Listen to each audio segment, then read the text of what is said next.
this motherfucker jumping, who gon' take it too far? I'm tryna see who pistol thumping, bullets light up the dark. Every time my body drop, it look like pieces of art. And with this chopper, paint the block up, nigga, call me Bob Ross. Hey, I'm who they wanna be, want me be the old me. New with me, just ride the beat, boy, Jay got the best of me. Yeah, so man, what's good, YouTube, man? It's your boy Curtis Cash here, back with another video, man. We reached 500 subs, man. I just said it in my other videos, man. It's because I'm excited, man. Y'all been helping me so much on this channel, bro. And y'all just growing with me, bro. And I appreciate y'all so much, man. Like I gotta keep mentioning it, bro. That was my end of the year goal, bro. And y'all helped me reach that goal within 5 days, bro. And matter of fact, a week, bro. You know, like 6 days, bro. Like y'all helped me reach my goal of 500 subs, and I didn't want to. I didn't know I was gonna reach that goal. Like that goal was for me as an end of the year mark, bro. And y'all been showing mad love, bro. Thank y'all so much, like I said, man. But also, man, we finna go ahead and get into, you know, the usual, a basketball video, man. You already know I gotta bring a basketball video always, man. So today we got the 2020 NBA Mock Draft Lottery Edition by the Flight Mike. Always posting good basketball content all the time, bro. So make sure y'all go down there, go sub to him. I'm gonna leave a link to the video down below always. Anytime y'all need to see a link for a video, it's always down in the description. I always leave it down there, so y'all can go click the link for yourself. Go check out the channel, go leave a sub, whatever y'all want to go do that, man. But let's go ahead and get right into the video, man, and see what Flight Mike thinking, man.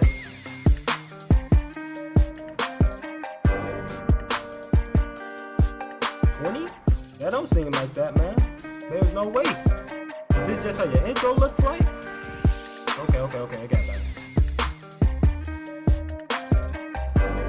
Make sure y'all go sub, man. Make sure y'all go sub. Today's video is sponsored by SBD Play. No, man, not that, Mike. Not that. NBA Draft. And although we don't really know the exact, we're going to be doing our mock draft for the 2020 NBA Draft. And although we don't really know the exact day of the NBA Draft, it's still really fun to figure out which player is going to go where and which player really makes the most sense. For the most part, I'm planning on only doing... I already know, right? He already doing a lottery. So I already know, for the most part, he might, the first three, he might most likely say, from the ones I've been seeing, it's been either Anthony Edwards, James Wiseman, LaMelo Ball. Or if it change up, if it change up, just from the first three, it might just be Anthony Edwards, the Warriors trade the pick, Denny Avdija, or but it's so much that can happen right there, because the Warriors might just trade that pick and might just go on for a championship run. Nobody knows, because this is the last couple years. I wouldn't say it's the last couple years, but you know, it ain't like Curry and Clay are getting younger. They need to go on another championship run now. They need to be in the playoffs again now. They don't need to be trying to, you know, get another rookie unless James Wiseman finna come in and he finna be a star right off the bat, bro. If they finna get to the playoffs and he's finna be amazing, then yes. But who knows what's gonna happen, bro? If you want to get you a guaranteed star, they might just have to trade that second round pick. I mean, not that second round pick, but that second pick, man. Doing the lottery, maybe a pick or two outside of the lottery. And as the draft draws nearer and nearer, then I expect these to become a little bit more thorough. Real quick, guys, before we get to the content, make sure you smash that like button to help the channel grow. Turn on my notifications and subscribe. I'm also doing multiple giveaways for NBA 2K21 on my Instagram account and on my Twitter account, and I live stream on Twitch on Tuesdays, Thursdays, and Sundays at 9 p.m. Pacific time. The link to that's in the description down below. Now with the first pick of the 2020 NBA Draft, the Minnesota Timberwolves select Anthony Edwards, and the reason for this is very... We already knew that, man. I just told y'all. I just said this. Anthony Edwards is going #1, bro. Simple.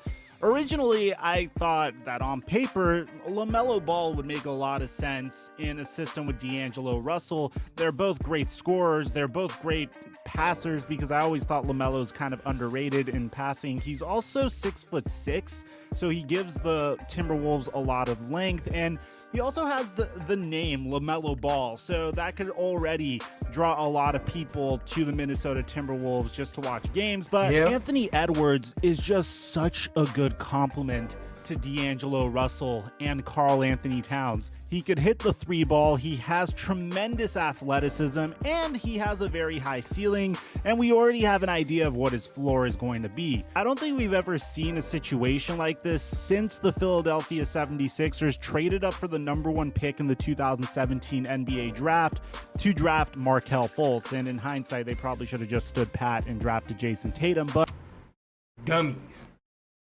Jason Tatum is a dog now. Wasted y'all time on Markelle Fultz. Now he on the Magic.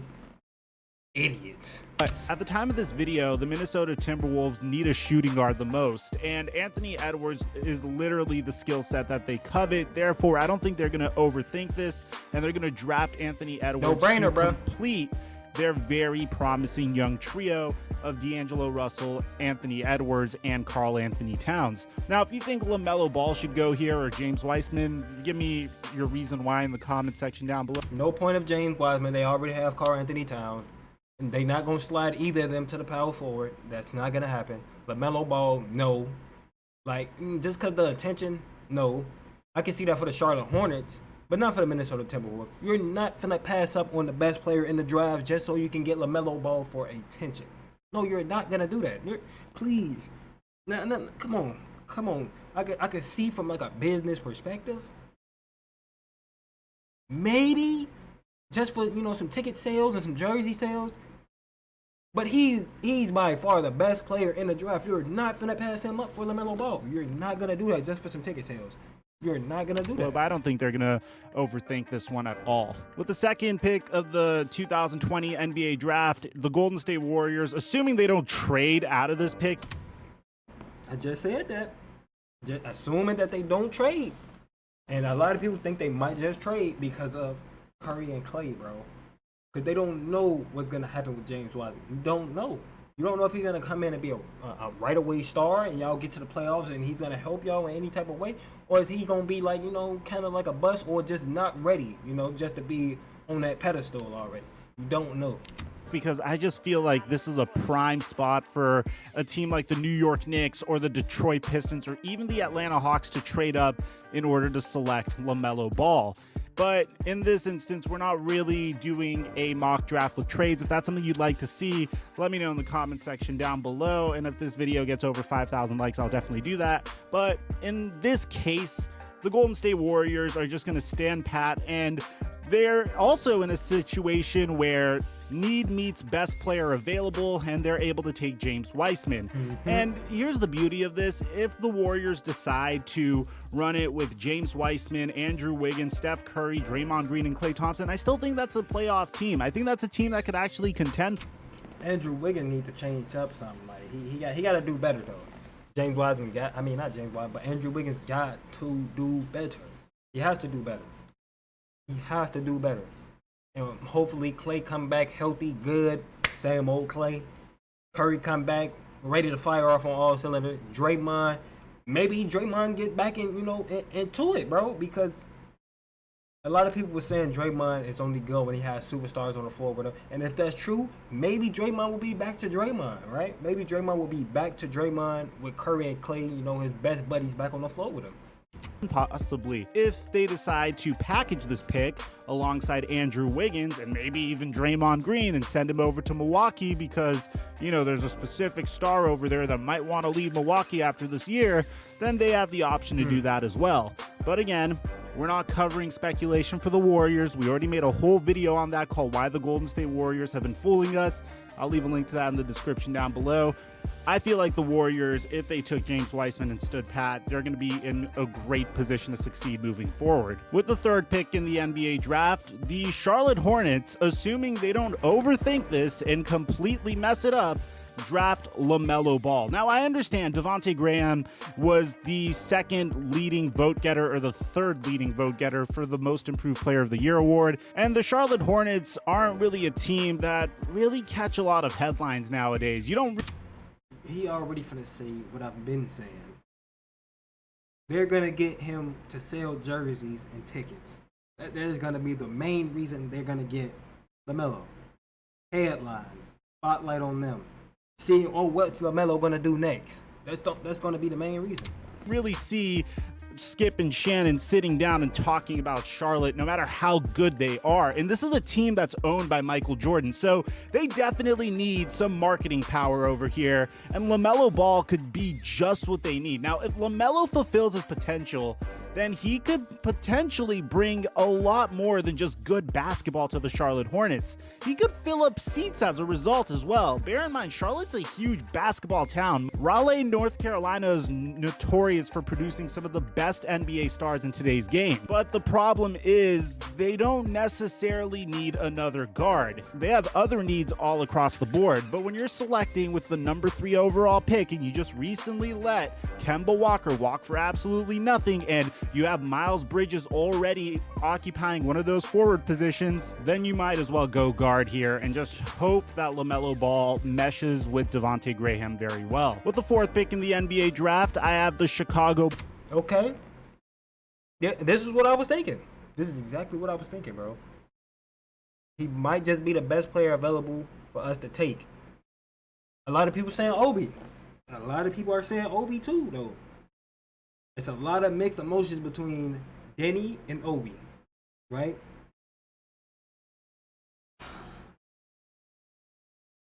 I think I might just have to review again. But I'm still sliding more towards Denny, bro. I'm still over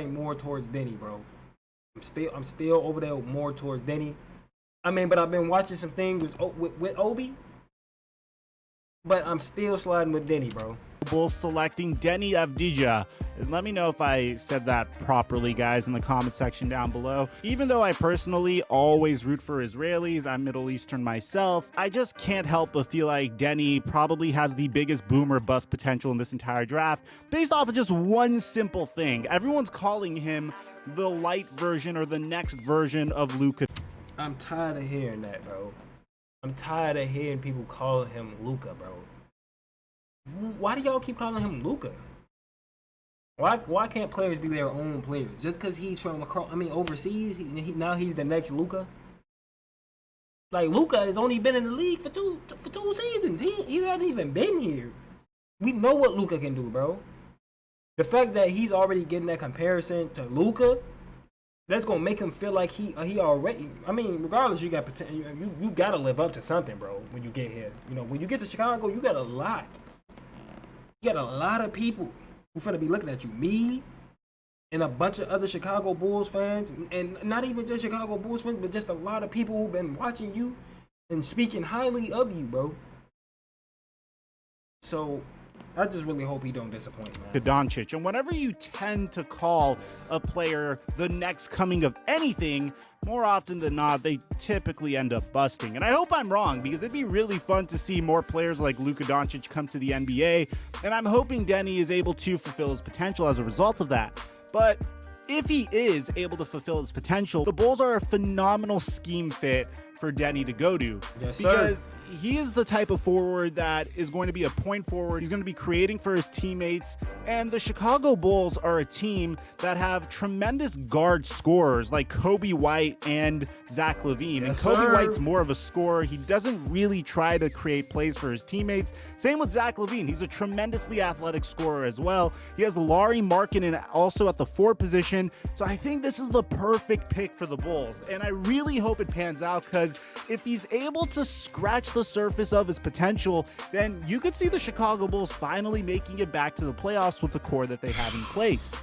Now, with the 5th pick of the NBA draft, I have the Cleveland Cavaliers selecting Obi Toppin, and the reason here is very simply because we could tell that the Cavaliers are moments away from moving on from Kevin Love. Obi is by far the most exciting player in this class because you don't know what he's going to turn into. He plays a game that kind of reminds me of Charles Barkley, kind of in the sense that he's an undersized power forward that has tremendous slashing ability, but nevertheless, he's still remarkable at rebounding, and he's also a fairly safe pick. Now, things could be a little complicated depending on what they do with Andre Drummond as well and what they do with Kevin Love, but at this point, when you're a team like the Cleveland Cavaliers, you're already invested in Colin Sexton and Darius Garland at the guard position, so you might as well go forward over here, especially considering how your best player is an aging power forward. With the 6th pick, I have the Atlanta Hawks kind of reaching over here and drafting Devin Vassell. Yeah, I know Onyeka Okongwu is available over here, but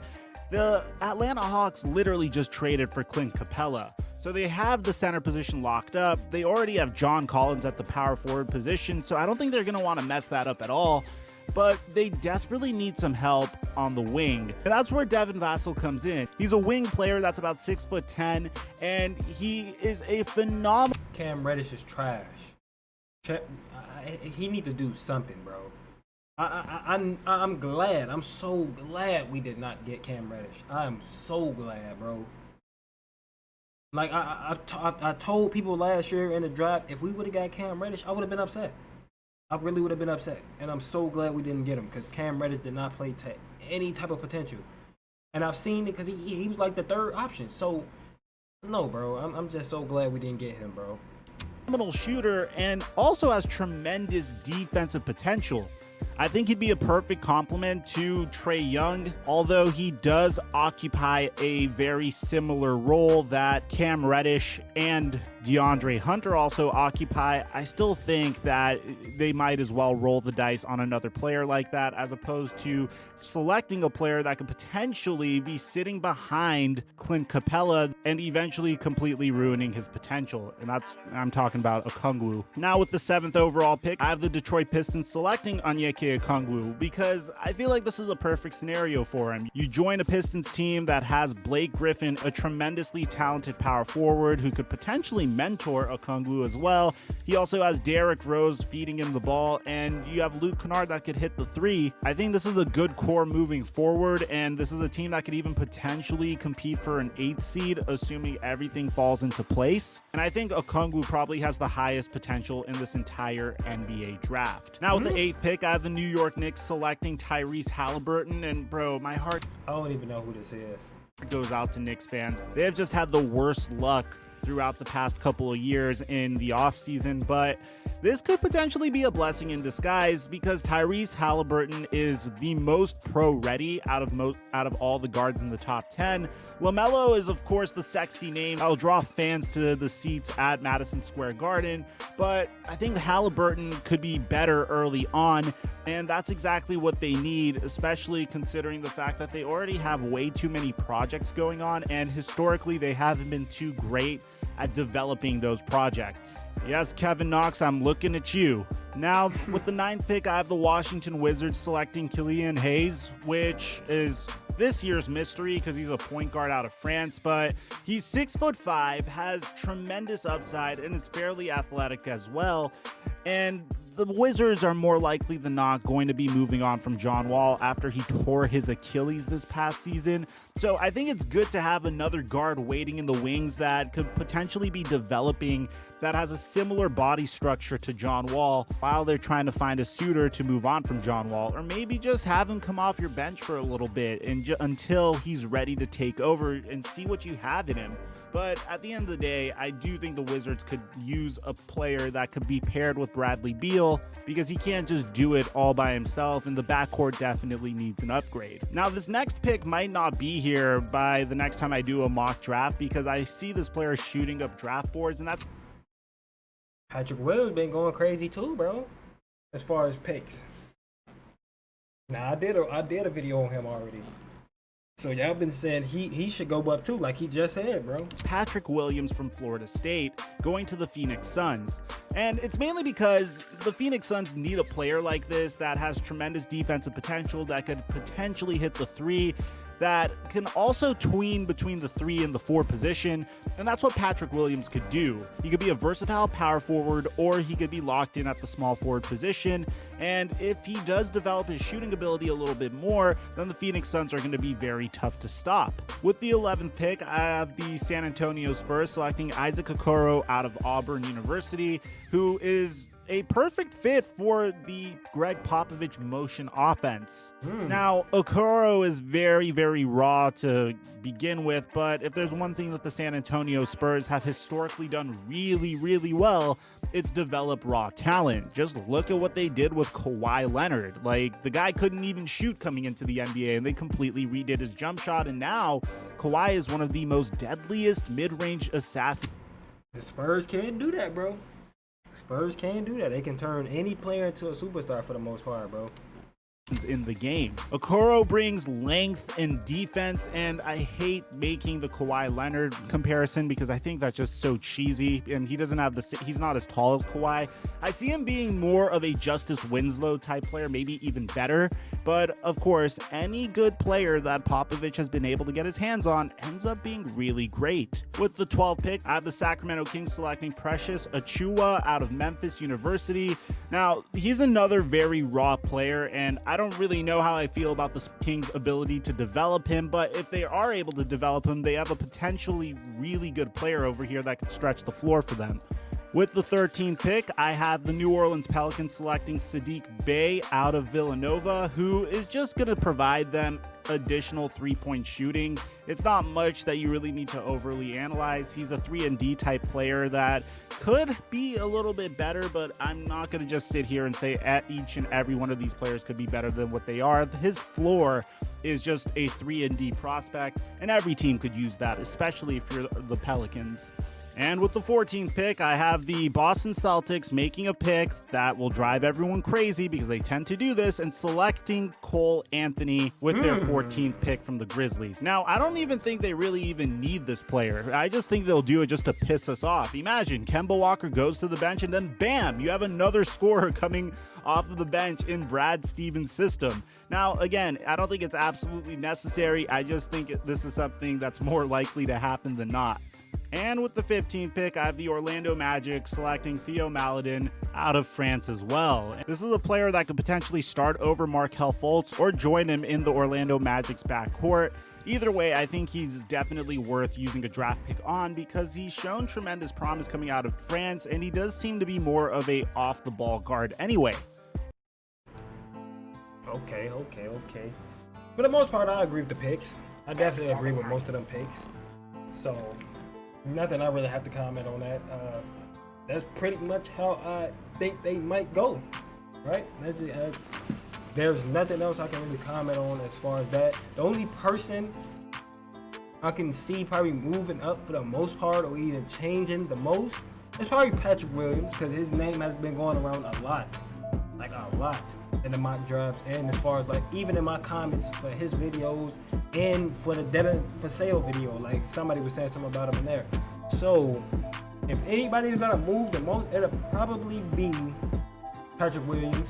We still don't know about the Warriors trade, if they're gonna even trade the pick, because the Warriors want to be in the playoffs. You wouldn't want to waste another season of Clay and Curry. Like, you wouldn't want to waste that. So they gotta do something. Also, if that happens, we don't know what's gonna happen between the second to the 4th pick. For the most part, things might change up and mess up the whole lottery if the Warriors trade and another team gets that second pick. So we don't know what's gonna happen, bro. We do not know what's gonna happen. For the most part, I agree with the picks, though. With no trades, I agree with the picks. I'm gonna go ahead and get this video. Pretty long video, man. If you made it to the end, thank you so much, man. Thank y'all for the 500 subs. I'm gonna go ahead and gather this video. Hope y'all enjoyed.